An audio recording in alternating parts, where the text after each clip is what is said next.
Welcome to everybody. It's a great pleasure for me to discuss today the 10 golden rules for individualized mechanical ventilation in RDS. I'm Paolo Pelosi, and I'm the head of anesthesia and critical care at the San Martino Policlinico Hospital at University of Genoa in Italy. I have no specific conflict of interest to be declared for this lecture. And this is the result of a large collaborative group, the Protective Ventilation Network, supported by the European Society of Anesthesiology and Intensive Care, as well as the Clinical Trial Network. My lecture has been summarized in two recent papers, one published on critical care in 2021, personalized mechanical ventilation in acute respiratory distress syndrome, and the other one published the same year on the Journal of Intensive Medicine on about the 10 golden rules for individualized mechanical ventilation in acute respiratory distress syndrome. The rule number 1 is to identify the severity of ARDS patients when the patient is not intubated. This is a simplified model of ARDS. Some patients present lower lesion of the alveolar capillary membrane with less edema atelectasis, requiring less PEEP and characterized by lower mortality. In this case, the PO2-FR2 ratio at low to moderate PEEP level is above 150. These patients are characterized by poor recruitment at different airway pressures, as shown by these two CT scans taken at 5 and 45 centimeters of water. Other patients present higher lesion of the alveolar capillary membrane with higher amount of edema, atelectasis, requiring higher level of PEEP and characterized by higher mortality. These patients at low to moderate PEEP level present a PO2-FR2 ratio below 150 and are characterized by higher amount of recruitment, as shown here by two CT scan representative at 5 and 45 centimeters of water. So the first suggestion is to provide high flow oxygen at 100% FiO2 and assess oxygen saturation. If oxygen saturation is below 96% in these conditions, PO2-FR2 ratio is likely to be below 150 and patient requiring early intubation. If saturation is between 96 to 98% FFR2 100%, PO2-FR2 is likely to be higher than 150, and a gas exchange analysis from arterial blood gases is necessary to assure the level of PO2 in the patient. Non-invasive respiratory support is increasingly used in RDS in between 15 to 20% of patients. And we have clearly shown from the lung-safe study that RDS severity is associated with higher risk of failure. And more importantly, patients with PO2-FR2 ratio below 150 are characterized by higher mortality when treated with non-invasive ventilation as compared to patients who were intubated. Further, we found that patients during non-invasive respiratory support are characterized by higher tidal volume and higher respiratory rate. This also means that patients with moderate to severe hypoxemia who fail non-invasive respiratory support have a tidal volume higher than 10 milliliters per kilogram predicted body weight, as compared to patients who will success. In patients with mild hypoxemia, we found no particular difference in tidal volume between patients who failed or succeeded non-invasive ventilation. Why tidal volume is so important? This is a representation of airway pressure and esophageal pressure in a passive patients, showing a specific level of transpulmonary pressure and tidal volume at inspiration. In a patient during inspiratory effort, you can see that at the same airway pressure, due to the increased inspiratory effort, the transpulmonary pressure markedly increases. So tidal volume is very well associated with the specific transpulmonary pressure in the patients during assisted ventilation. So if the patient presents a PO2-FO2 ratio above 150, we suggest to start with non-invasive respiratory support with high-flow non-nasal oxygen therapy or CPAP or non-invasive positive pressure ventilation.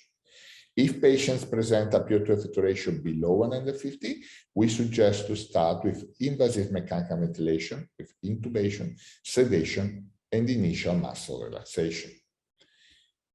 If during non-positive pressure invasive ventilation, ventilation increases or PCO2 increases and pH decreases, we can shift to non-invasive positive pressure ventilation. But in case of further deterioration, showed by increased tidal volume, as we discussed, higher than 10 milliliters per kilogram predicted body weight, or PO2-FO2 ratio below 180 at 1 to 3 hours, or respiratory rate above 25 breaths per minute, we suggest prompt intubation. Rule number 2 is always to use low tidal volume and low inspiratory pressures of the respiratory system between 28 to 30 or between 25 to 27 centimeters of water when the patient is intubated.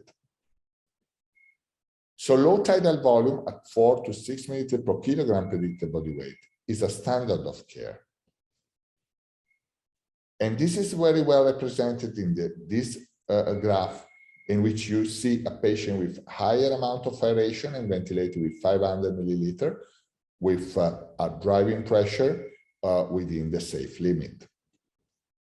If the aeration decreases and we continue to ventilate with this amount of tidal volume, due to the reduction of aeration and compliance, the driving pressure markedly increases. So it is required a reduction in tidal volume according to the compliance and aeration of the lung in order to keep the driving pressure within safe limit.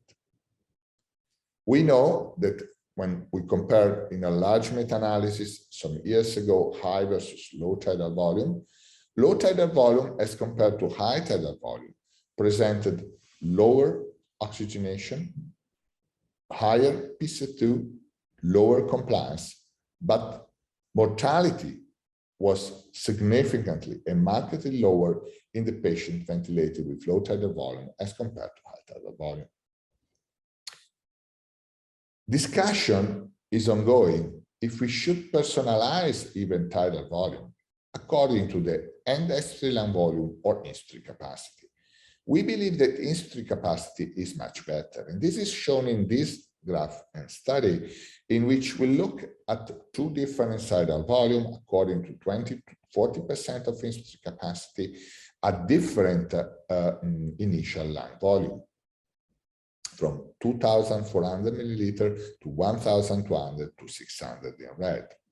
And as you can see here, if you target the tidal volume according to the inspiratory capacity, so the amount of volume that you get into the respiratory system from 0 to 30 centimeters of water, the driving pressure is exactly the same, independently from the level of aeration at baseline. So if we standardize the tidal volume according to the driving pressure, we standardize the tidal volume according to the amount of aeration of the lung. Has been also suggested to use the end expiratory lung volume, which can be measured with some ventilators. However, as you can see here, if the patient is highly recruitable, the amount of standardization of tidal volume according to the end expiratory lung volume at lower level of PEEP may be confounded. So we propose to standardize the tidal volume according to the driving pressure, since this is the best method to standardize tidal volume in line with the inspiratory capacity and aeration of the lung. Of course, we also believe that in the next future, automated system or artificial intelligence may help to have a better select, control, and monitor or tidal volume during mechanical ventilation. The rule number 3 is to identify the severity of ARDS when the patient has been intubated. And in this study, it is clearly showed that patients with PO2 FO2 ratio above 150 at low to moderate level of PEEP, as discussed before, are characterized by less amount of recruitable lung tissue, around 100 grams, while patients who present at that same level of PEEP, a PO2 FO2 ratio below 150, present a recruitable tissue much higher, around 300 grams. So we suggest to assess the PO2 FO2 at 5 centimeters of water with a protective tidal volume and ventilatory setting, and in case this is not possible, eventually to increase PEEP at 10.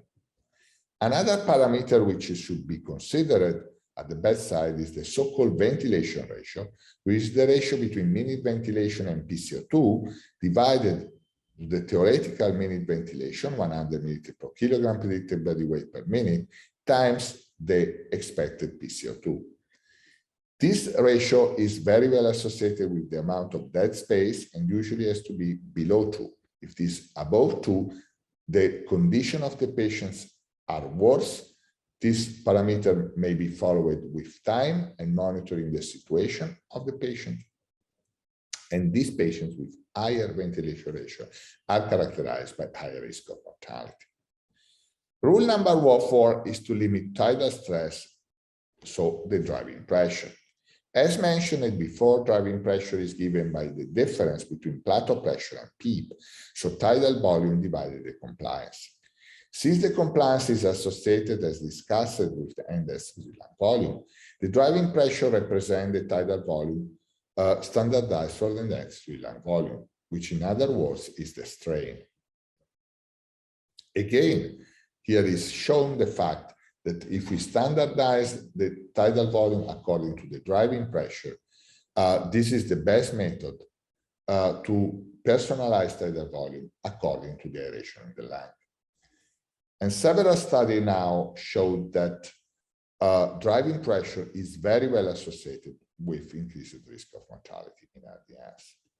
We suggest to maintain a driving pressure of the respiratory system below 13 to 15 centimeters of water and mainly driving pressure to optimize tidal volume.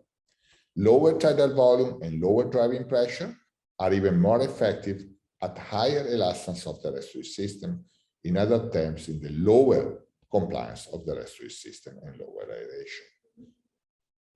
Rule number 5 is to avoid also static strain, so to optimize the level of PEEP.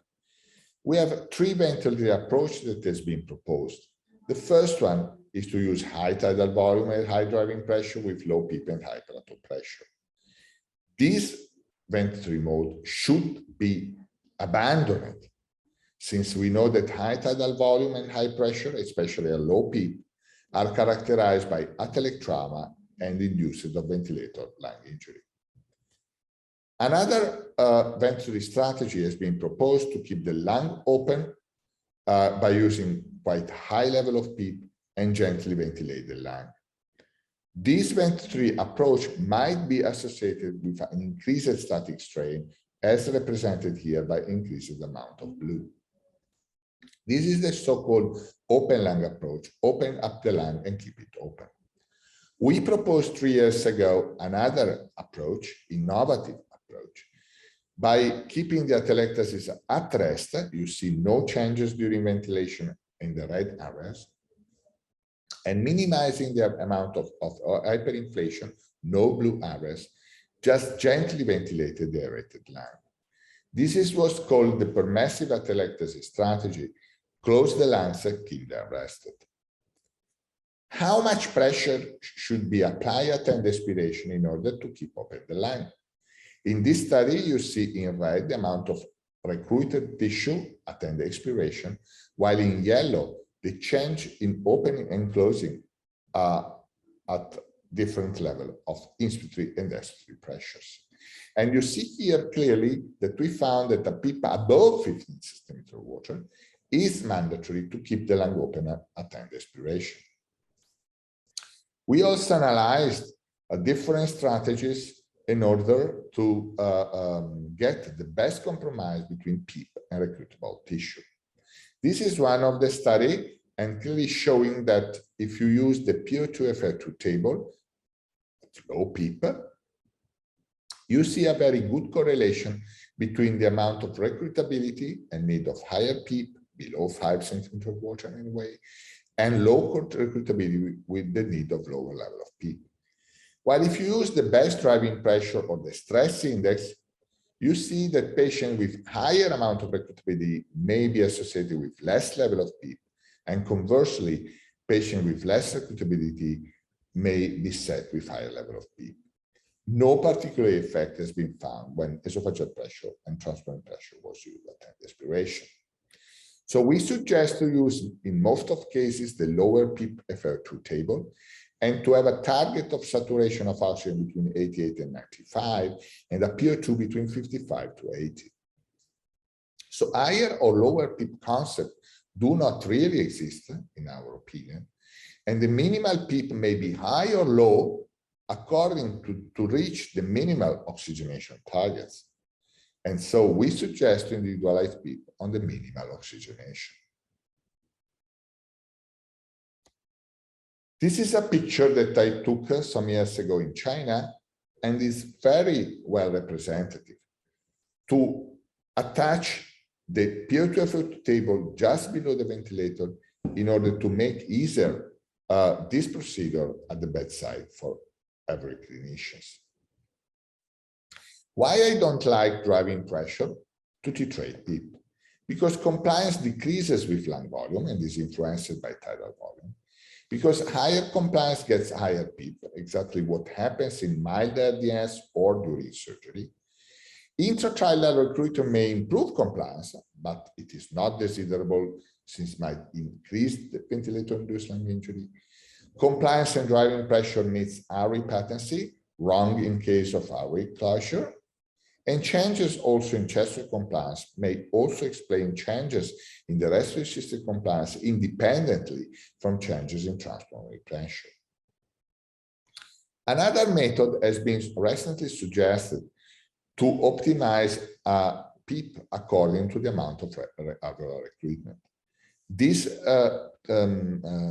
tool includes the performance of two pressure volume curves in green and blue at two levels of PEEP, in this case 5 or 15 centimeters of water. In case corrected, the lower level of PEEP for the amount of airway opening pressure.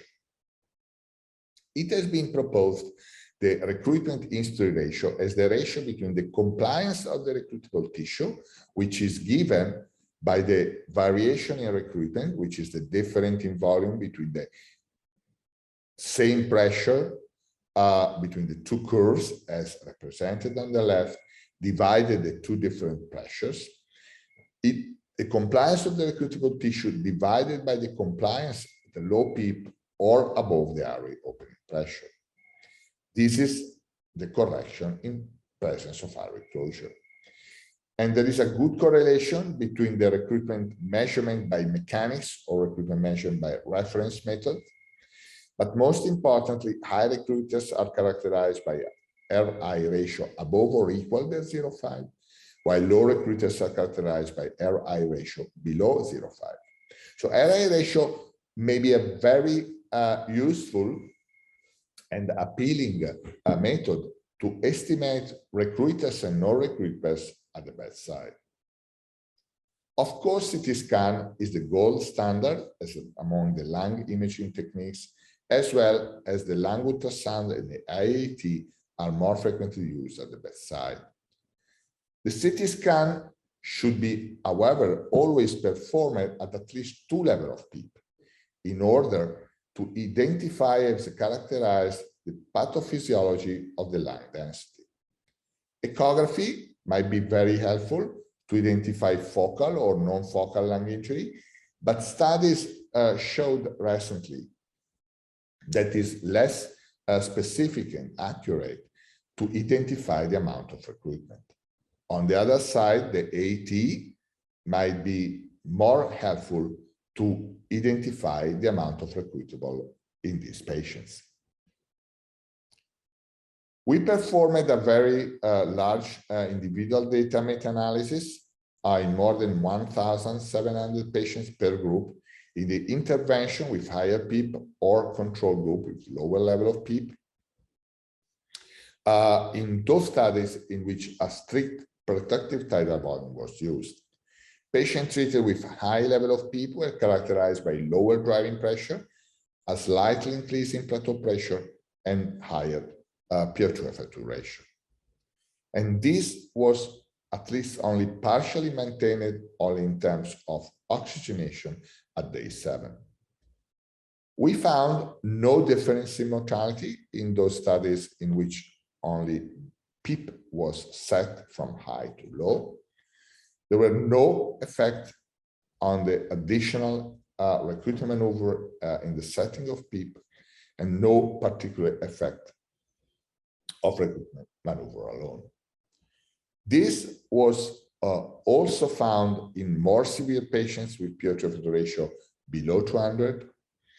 And also, we did not find any effects in terms of outcome when PEEP was set on oxygenation or on mechanics. Of course, if we use a strategy minimizing the level of oxygenation, we have to take into consideration the oxygen transport or oxygen delivery, which is influenced by the level of hemoglobin. As shown in this graph, we found that if cardiac index is around 2 liters per minute square meter, oxygen transport is not enough independently from the hemoglobin and independently of the level of oxygenation. If cardiac index is between 5 to 6 liters per minute square meter, oxygen transport is enough only when hemoglobin is in a range between 10 to 13. Of course, if cardiac index is above or equal to 6 liters per minute square meter, oxygen transport is enough with a range of hemoglobin between 7 to 13. So if we accept the level of oxygen between 50 to 70 millimeters of mercury in the permissive atelectasis strategy that we propose, we are likely to increase a little bit the level of hemoglobin, and we are also investigating the possible role of erythropoietin in this setting. So once that we set the tidal volume protectively, we can use a level of P between 5 to 10 centimeters of water in patients with a P2F2 ratio above 150, or between 11 to 15 centimeters of water, but not above, in patients with a P2F2 ratio below 150. Or, if you prefer to individualize PEEP, we suggest the use of lower P2 table. More recently, the mechanical power has been also proposed. And mechanical energy delivered from the ventilator to the lung is the integral of the area of the volume delivered every breath and the airway pressure, depending on PEEP, driving pressure, plateau pressure, and peak. So the mechanical power is given by the energy times the respiratory rate, and the mechanical power may be calculated in volume controlled as a constant 0.098 times the tidal volume in liter times the peak pressure minus driving pressure divided 2 times respiratory rate. If you wish to avoid an inspiratory occlusion, so requiring the measurement of plateau pressure, you can simplify the formula by using the minute ventilation VE and the inspiratory flow F without the using of the inspiratory occlusion. In pressure control, the mechanical power is given again by the times of 0.098 constant times the tidal volume in liter times the sum of the driving pressure and PEEP, so the peak pressure times respiratory rate. We investigated by the PET, so measuring the lung inflammation in vivo, the progression of aeration and inflammation during mechanical ventilation at 24 hours in an experimental model of lung injury. And we found the progression of mechanical ventilation in 24 hours was associated with a marked increase in the amount of inflammation in the lung. But most importantly, we also found the mechanical power was very well correlated with the increase in inflammation. This is just to show you the role of mechanical power as compared to traditional respiratory mechanics. This is a patient ventilated with relatively low PEEP and low peak pressure, in which we increase the level of PEEP and we keep the same amount of peak pressure, reducing the driving pressure. And you can see here that the reduction in driving pressure for the same peak pressure is associated with a marked increase in mechanical power. On the other side, if we have an increase in peak pressure associated with an increase in PEEP level, again, there is an increase in mechanical power. So overall, we suggest that plateau pressure should be kept as low as possible, below 25 to 27 centimeters of water. Lower driving pressure reduces mechanical power when associated to reduced tidal volume, and lower driving pressure does not reduce mechanical power when associated to the best PEEP set on the best driving pressure.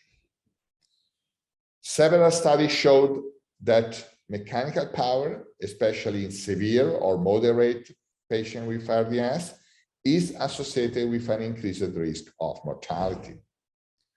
We found different thresholds for mechanical power in patients ventilated with ARDS, and in non-ARDS patients, we suggest a threshold below 17 joules per minute, while we have not to exceed 25 to 27 joules per minute.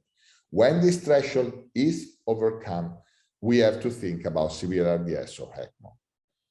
There are other factors that we have to consider if we wish to reduce the level of mechanical power. And in the blue box, you see that the driving pressure plays a role of 4 as compared to respiratory rate role 1. So if you want to reduce mechanical power in your patients, you should reduce first the driving pressure and tidal volume, of course, and then to reduce the respiratory rate. The rule number 6 is to use the transpulmonary pressure only in patients in which we do need. This graph clearly shows that we measure the esophageal pressure around the middle of the lung, and so the level of pressure overestimates for 5 centimeters of water the level of pleural pressure in the upper part of the lung, while underestimate the level of pleural pressure in the dependent part of the lung. And this is a clear representation on the change in the transpulmonary pressure that becomes from negative to positive under the expiration when we progressively increase the level of PEEP. The absolute difference not corrected in airway pressure minus esophageal pressure, so the transpulmonary pressure at end expiration or inspiration, is given by the transpulmonary pressure in the middle part of the lung. The driving pleural pressure is equal to the driving esophageal pressure, thus the measurement of the elastance of the lung of the chest wall might be accurate. At end expiration dependent regions, the absolute transpulmonary pressure is computed as PEEP minus PES minus 5 centimeters of water. Further, at end inspiration, non-dependent regions, the absolute transpulmonary pressure is computed as plateau pressure minus PEEP plus 5 centimeters of water. Further, at end inspiration in non-dependent region, the absolute transpulmonary pressure may be also computed as plateau pressure times the elastance of the lung divided the elastance of the total respiratory system. So, once that we set a protective tidal volume and the plateau pressure is below 25-27 centimeters of water, we can accept a tidal volume of 6 milliliters per kilogram with the body weight. If plateau pressure is above 25 to 27 centimeters of water, we can measure transpulmonary pressure or intra-abdominal pressure. And when we measure the transpulmonary pressure, with the intra-abdominal pressure, we can use this formula in the green blocks, where the plateau corrected is given by the plateau target between 25 and 27 centimeters of water, plus the intra-abdominal pressure minus 13 centimeters of water divided 2. If plateau pressure measured is above the plateau corrected, we can reduce the tidal volume on PEEP and accept hypercapnia. On the other side, if pH is below 725, we can increase the respiratory rate. Rule number 7 is to optimize hemodynamic at different levels of PEEP. We know that a conservative strategy was associated with more spontaneous breathing time without assistance. However, there were no clearly difference in terms of mortality. And remember that in survivors in the conservative group, there were more cognitive dysfunction. So we have to take attention and carefully monitoring the level of sodemia and avoid hypersodemia above 155 milliequivalent per liter in these patients. We have also to consider the fact that when we increase the level of PEEP at low lung vascular volume, we might squeeze the pulmonary capillaries and increase the pulmonary artery pressure.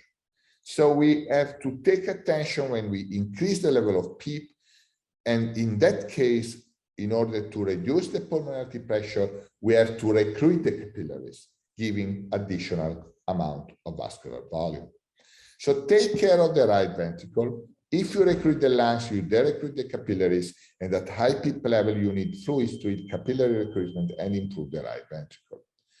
So take care of the hemodynamics once that you set the level of PEEP, and also consider the central venous blood gases with a central venous saturation above 70%, with a delta PCO2 below 5 to 7 mmHg, and a lactate monitoring below 2 millimole per liter. The rule number 8 is to use very carefully a neuromuscular blockade, because this study clearly showed that even if not associated with mortality, there is an increased risk of ICU-acquired weakness with the early use of neuromuscular blockade and increase in serious cardiovascular events. This is a very recent study, randomized control, comparing spontaneous breathing in HyperV with control mechanical ventilation from the French team, clearly showing no difference between the two strategies in the early phase of ARDS, but much greater reduction in the use of sedative drugs and neuromuscular blockade agents. So we suggest that spontaneous breathing may be associated with less use of sedative drugs and analgesics, less use of neuromuscular blockade agents and rescue therapies, but by HyperV, with a range between 10 to 20% of spontaneous breathing should be maintained with PPO2 is above 100 or well tolerated with PO1 below 3 centimeters of water, or when spontaneous breathing is associated with a PO2 ratio above 150 at 24 hours. Rule number 1 is that you should use prone position, especially during protective ventilation, and this should be maintained in more severe patients and for longer than 10 to 12 hours a day. But prone position, unfortunately, used only in 16% of patients with severe ARDS. So happy turning off for patients, because prone position is the best method to open up in the lung, open at the minimal airway pressure and PEEP with a minimally injurious static strain, and does not require too much effort in a few patients, only once a day, and maintained for maximum 3 days with a range between 2 to 5 days. So remember, prone position when PO2 ratio is below 100 to 150. Last rule is the ECMO, which should be considered always as a rescue therapy. Several criteria have been proposed, but more importantly, remind that ECMO is also associated with major complication in terms of hemorrhage or technical complication, and should be performed only at an expert center with a high volume of ECMO, which at least 10 VV ECMO a year. Prone position is used only in 20 to 30% in patients before ECMO, and non-use of prone position before ECMO was associated with higher mortality. Other methods have been proposed, like low CO2 removal, that can be considered to reduce the invasiveness of low-flow ECMO, of high-flow ECMO, and might be helpful to reduce the mechanical power and maintain oxygenation. New technology has been proposed, specific technology for CO2 removal, or technology which may be adapted to the CRRT machines. And this is a clear example of combination of CRRT with CO2 removal. Why this technique might be important? Because sometimes VV ECMO at 2-4 liters provide too much flow for our need. So we can use low flow with an adequate flow to remove CO2 and maintain a minimal oxygenation in our patients. Of course, we have to also to consider the fact that if you use lower oxygenated targets, this may be affected by the so-called Bohr effects. So we have to maintain a relatively normal pH when we accept a minimization of oxygenation. So remember the use of ECMO only after prone position and to be performed in well-trained centers. So primum non nocere, we suggest close the lung and keep the lung rested to minimize VILI. Just gently ventilate the aerated lung, keeping the atelectasis at rest with a minimal level of PEEP for a minimal saturation, minimal right ventricular impairment, and of course the use of prone position.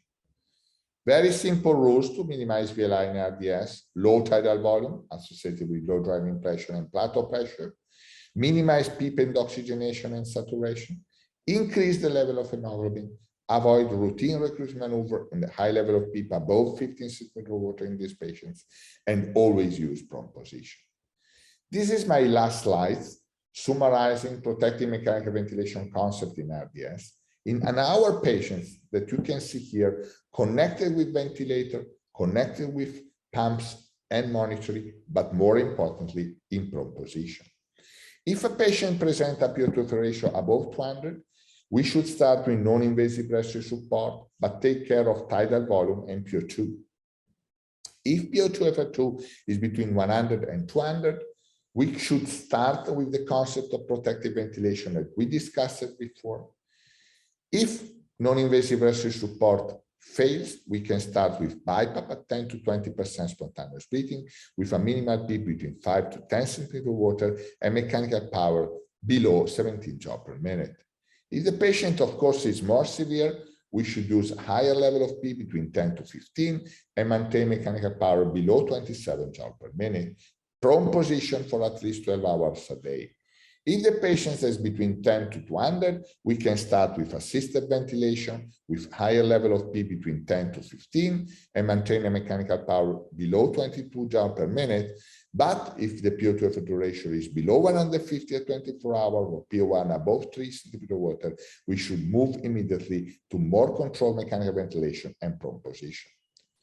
Please use neuromuscular blockade agents only if needed, and consider echo-2 or ECMO when PO2 is below 80 and pH below 7.2 or 25 with a PCO2 above 60 or 60 for at least 6 hours of maximized protective mechanical ventilation. Taking into account also plateau pressure above 30 cm of water, which should be always avoided, and more recently, mechanical power above 27 joules per minute, which is the upper threshold not to overcome in our patients. So change your mind, close the lungs and keep them rested to minimize VILI in ARDS. Less is more. Open the eyes and not the lung at any price. Thank you very much.